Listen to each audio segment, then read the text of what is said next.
So sometimes some Chinese learners, they type pinyin to me sometimes.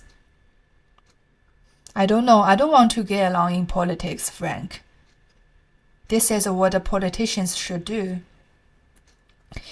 And Chinese people actually don't type or write pinyin to each other, and neither should you. Why you type pinyin to a Chinese native speaker, right? We don't even type pinyin to each other. We are Chinese. And have you thought about why you shouldn't type pinyin to a native speaker?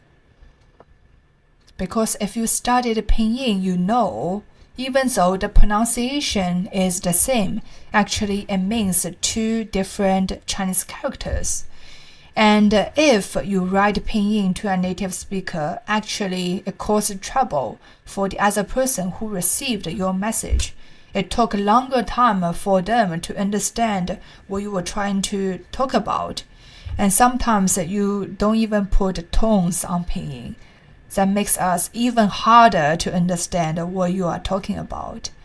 And sometimes a misunderstanding might happen because, like I said before, it could be a different Chinese character, but the same pinyin. Okay? It causes trouble for the other party who received your message if you type in pinyin. So if you really want to master this Chinese language, you should do what Chinese people do, type Chinese characters to us, okay? It's just another way of considering for others. It saves other people's time as well. It's not at your convenience to type pinyin to others. That shows you think about others as well, okay? Pinyin is the pronunciation system. I think I have sent you the live class or something, right, Frank?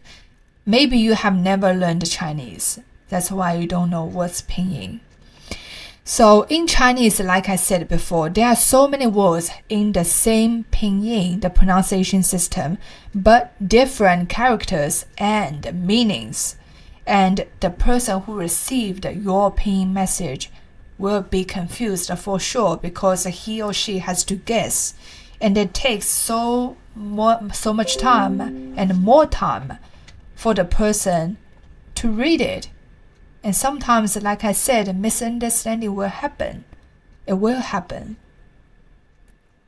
In English, you have this idiom. You said, when in Rome, do as the Romans do.